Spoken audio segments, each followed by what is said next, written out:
Start. Let me know when I can start. Good afternoon, ladies and gentlemen. Ndabaramukije cyane aho muri mwese. My name is Bonke Sekarore. And natangiye YouTube ubundi muri 2020. Ariko kubera ibintu bya corona n'ibindi bibazo, I stopped. And so I am making a comeback after 2 years. It's great to be back. It's great to be back. And guys, I have a lot to share. I have a lot to share. A lot of things have happened in the past 2 years. I was able to go home. Yes, we watched Ruguru. Iwacu neza Ruguru kwimishasho bahazi mu Minembwe, kapitali y'Abanyamulenge. Nukuri mbafite amakuru menshi. I have a lot of news. But I will not be sharing in this video. But I have a lot more videos planned, and I will be discussing my trip, some of the stuff that I saw there, and what we can do as a youth living in diaspora to make sure that we are able to help our people back home. Icyambere rero cyane cyane n'ubundi navuga ibintu bya YouTube muri 2020. I was talking about at the time, if you guys remember, there was the Black Lives Matter movement going on in the US. Actually, it was across the world as we discussed the issues that Black people face in this country. And some of the videos that I shared were concerning that time and place, that issue. But nk'umusore w'umunyamurenge uganira n'abandi basore b'abanyamurenge ndetse n'abasore b'abakongomani muri make, tugomba kuganira ibyacu, tugomba kuvuga ibibazo byacu, nta mpamvu yo kuvuga iby'abandi kandi natwe dufite ibyacu. Donc nk'abanyamurenge dufite ibibazo byinshi. We have a lot of problems, as you guys know. Cyane cyane mu myaka 5 itambutse. N'ubundi nka urebye history, if you look at the history between the Banyamulenge people and the other tribes of Congo, it has not always been positive. And I think that the first Congolese war in 1996 and second Congolese war in 98 made matters worse. Rero abanyamurenge aho muri mwese, reka mbaheze pore ku bibazo twahuye nabyo nk'ubwoko bw'abanyamurenge, tuzira ukuntu twavutse. Donc nkanje Bonke, kugira ngo mbe umunyamurenge nta ruhare nabigizemo. Navutse ku babyeyi b'abanyamurenge, and nisanga ndi umunyamurenge, and I'm so proud. I am so proud to be Munyamulenge. You know, I'm not saying that I'm not, by the way, I'm not tribalistic, but I love my own. And you cannot love others if you don't love yourself. You cannot love your other group of people if you don't love your group of people. So it's good that we start within. And so, like I said, in a future video, I will be talking about I'll discuss my trip. But today, I want to talk about the issue that we are facing as Banyamulenge people, politically and socially. I mean, socially, I mean, they all affect each other.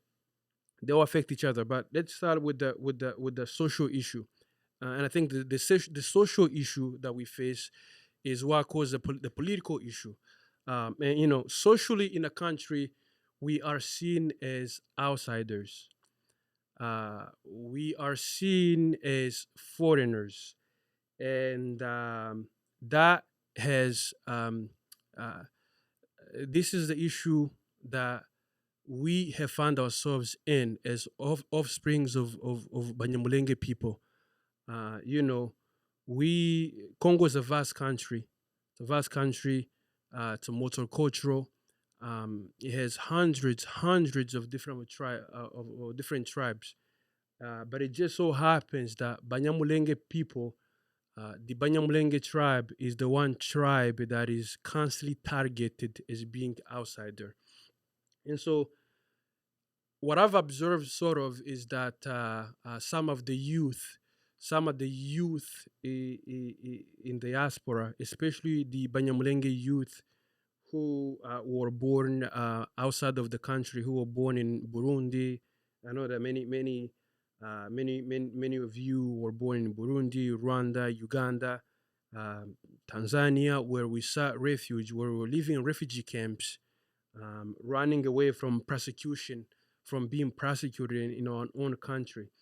And so those children who were born in outside the country, I'm afraid, it bothers me to see them, to see them uh, try to accept this narrative that you know we've been, we're not, maybe we're not Congolese enough.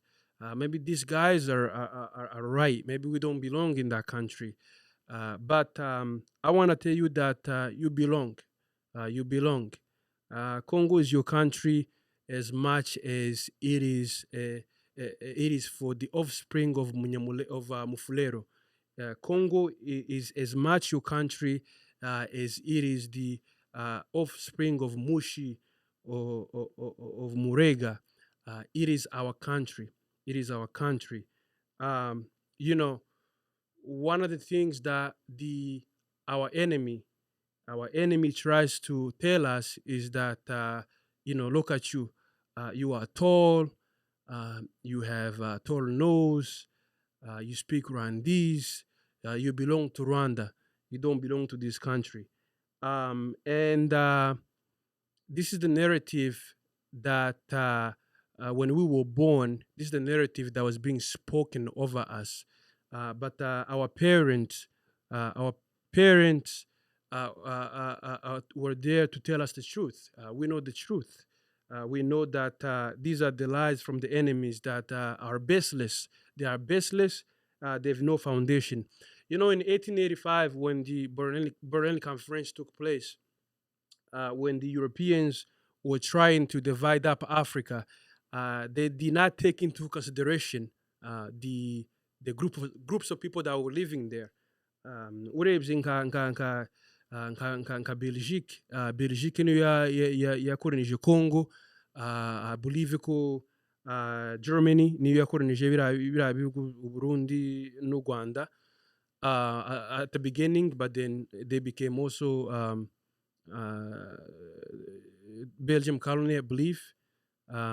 But ntibarebye ntibarebye ngo abanyamurenge wenda basa n'abanyarwanda, cyangwa se ngo abanyamasisi basa n'abanyarwanda. Ntibavuze ngo reka wenda tugende ngo dukate tubashire hamwe. They did not care. Those guys were capitalist. They were driven by gain.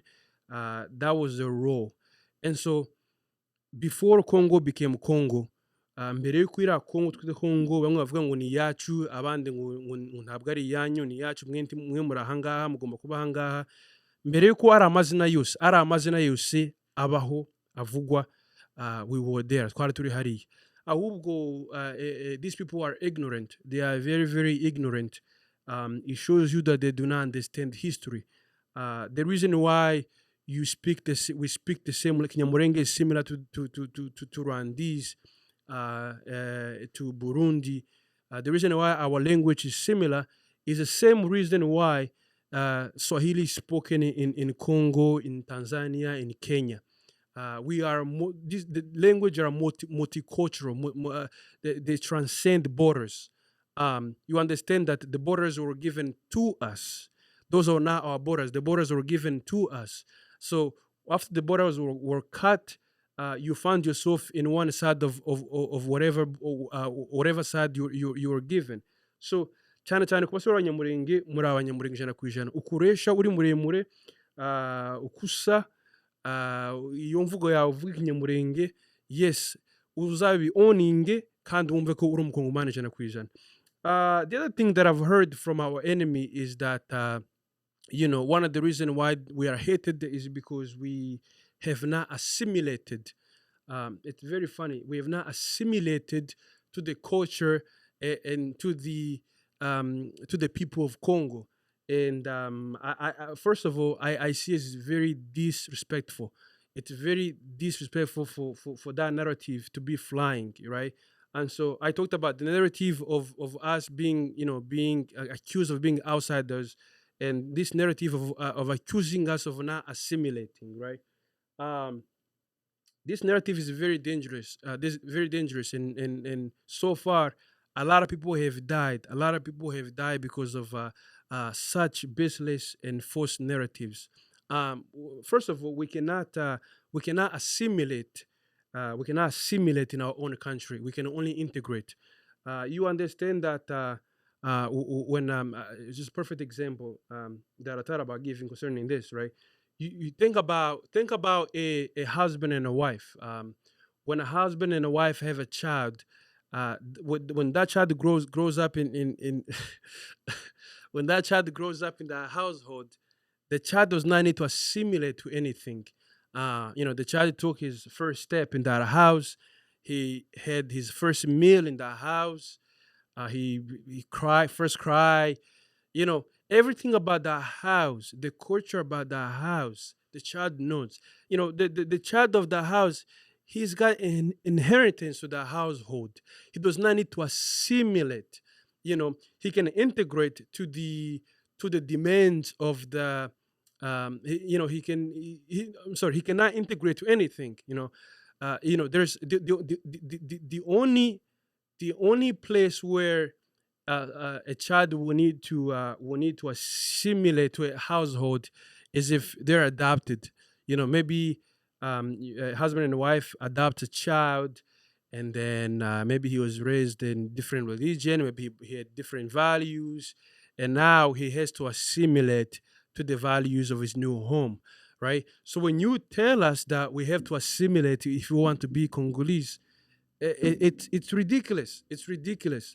Congo is our mother as much as is your mother, and so and if if the Congolese government, because now we know that the enemy, the Mai groups that we are fighting, and actually, there's hundreds of thousands of militia groups in operating in that area, and all of them have I don't want to say they have the same agenda. They have different agendas.